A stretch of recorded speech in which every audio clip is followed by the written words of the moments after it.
Hello guys, welcome to my YouTube channel. This is Nitika Singla and I'm going to explain you some basic concepts related to macroeconomics. Let's start with goods. What do you mean by goods? Goods are the item which satisfy the want of a consumer. तो goods क्या होती हैं?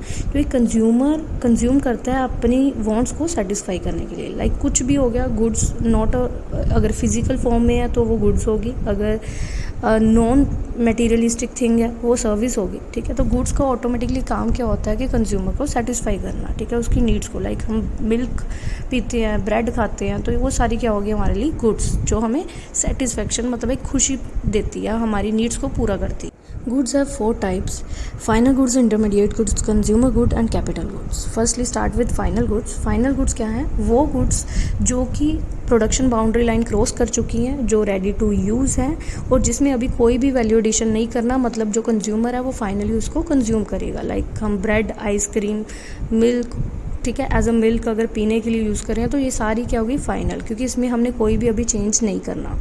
Next intermediate goods. Intermediate goods क्या होते हैं? जो अभी किसी ने as a raw material use करने हैं, मतलब जो अभी production line boundary line cross नहीं की है. ठीक है, जिसमें जो रेडी टू यूज़ नहीं है, जिसमें अभी भी कुछ ऐड ऑन करना है. ठीक है, लाइक शुगर से अगर बिस्किट बनाने हैं तो शुगर क्या हो गए, इंटरमीडिएट गुड्स हो गए. ठीक है, वीट, सॉयल, ये सारे क्या हैं, इंटरमीडिएट हैं, जो अभी रेडी टू यूज़ नहीं है. इसमें कुछ अभी हमने वैल्यू एडिशन करना है. Next topic is the same good may be a final good और इंटरमीडिएट गुड. ठीक है, एक सेम चीज़ फाइनल भी हो सकती है, इंटरमीडिएट भी हो सकती है, बस इसका डिपेंड करता है उसके एंड यूज़ पे. जैसे फॉर एग्जांपल कोई कार एजेंसी वाला है. ठीक है, वो कार लेके आया, उसने आगे रीसेल करनी है.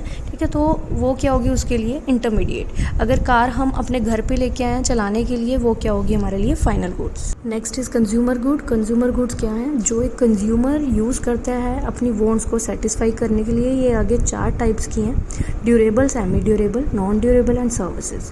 ड्यूरेबल क्या है? जो सेवरल ईयर के लिए हम यूज़ करें, लाइक टीवी, कार, ठीक है, कुछ भी लेके आते हैं जो काफ़ी साल हम चेंज नहीं करते.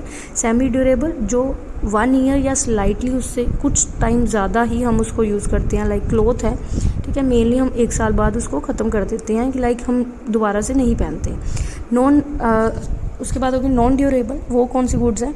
जो एक सिंगल एक्ट के लिए यूज़ होती है, लाइक वेजिटेबल्स, फ्रूट, ये सारे क्या हैं साथ ही साथ कंज्यूम कर लेते हैं. Next is services. वो क्या होती है? नॉन मटेरियल गुड्स हैं. ठीक है. Next is capital goods. Capital goods क्या होती हैं? वो गुड्स जो एक प्रोड्यूसर रेपिटेटिवली यूज़ करता रहता है फॉर सेवरल ईयर और जिसकी वैल्यू क्या होती है? High value. ठीक है, जैसे for example nut and bolts है. ठीक है, वो क्या है? वो कैपिटल गुड नहीं है. क्यों? क्योंकि सेवरल ईयर के लिए उसको यूज़ करते हैं पर उसकी हाई वैल्यू नहीं है. ठीक है, तो वो गुड जो हाई वैल्यू है, ठीक है, और काफ़ी ईयर के लिए यूज़ करते हैं, वो कैपिटल गुड्स होती हैं. प्रोड्यूसर मेनली ये goods replacement of capital stock के लिए करता है. ठीक है, और कुछ भी एडिशन करना है कैपिटल स्टॉक में उसके लिए करता है. Next topic, all capital goods are producer goods but all producer goods are not capital goods. ये स्टेटमेंट बिल्कुल सही है, क्योंकि देखो जैसे कि प्रोड्यूसर है, प्रोड्यूसर ने सिर्फ कैपिटल गुड्स को छोड़ के और भी गुड्स यूज़ करनी होती है. ठीक है, लाइक उसने रॉ मटेरियल, मशीनरी, ठीक है, काफ़ी चीज़ें जैसे सिंगल यूज़ प्रोड्यूसर गुड्स हैं, रॉ मटेरियल वगैरह यूज़ करना है, कैपिटल गुड्स हैं वो भी यूज़ करनी है. ठीक है, तो कैपिटल गुड्स उसका एक पार्ट आ गया. ठीक है, तो कैपिटल गुड्स प्रोड्यूसर यूज़ करेगा ही करेगा, पर all producer goods are not capital goods.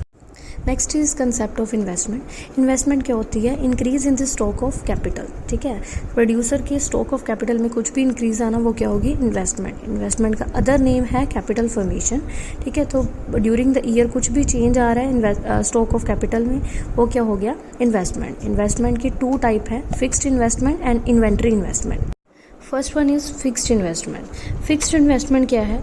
जब स्टॉक ऑफ फिक्स्ड एसेट में कुछ भी इंक्रीज़ होता है ड्यूरिंग द अकाउंटिंग ईयर, मतलब 1 साल में मेनली, तो उसको क्या बोलते हैं? Fixed investment. जैसे for example beginning of the year producer के पास 1 मशीन है.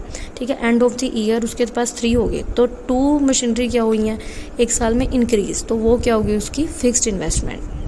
Next, significance of fixed investment. Fixed investment के फ़ायदे क्या हैं? फर्स्ट, अगर फिक्स्ड इन्वेस्टमेंट होगी तो ओवरऑल प्रोडक्शन कैपेसिटी इंक्रीज़ होगी. अगर प्रोडक्शन कैपेसिटी इंक्रीज़ होगी तो उससे हमारा level of output of economy क्या होगा? Increase. Level of output increase होने से high rate of growth, economic growth होगी हमारे देश में. Next is inventory investment. Inventory investment मतलब increase in the stock of finish goods, semi finish goods and raw material. एक प्रोड्यूसर के पास ये तीनों चीज़ें पड़ी होती हैं कि कुछ रॉ मटेरियल पड़ा होगा, सेमी फिनिश जो कि मतलब लाइक इंटरमीडिएट है, फिनिश गुड लाइक जो फाइनल गुड्स है, ठीक है, वो पड़ी होती हैं. उसमें अगर कुछ भी एक साल में ड्यूरिंग द ईयर कुछ भी इंक्रीज़ होता है तो उसको क्या बोलते हैं, inventory investment. So significance of inventory investment क्या होंगे कि फर्स्ट है कोई भी इंटरप्शन नहीं रहेगी, ठीक है, अनइंटरप्टेड सप्लाई ऑफ सब इनपुट रहेगा, ठीक है, कोई भी प्रॉब्लम नहीं आएगी प्रोड्यूसर को. सेकंड, उसको डे टू डे अब परचेज करने की ज़रूरत नहीं है अगर उसके पास इनफ इन्वेंट्री पड़ी है.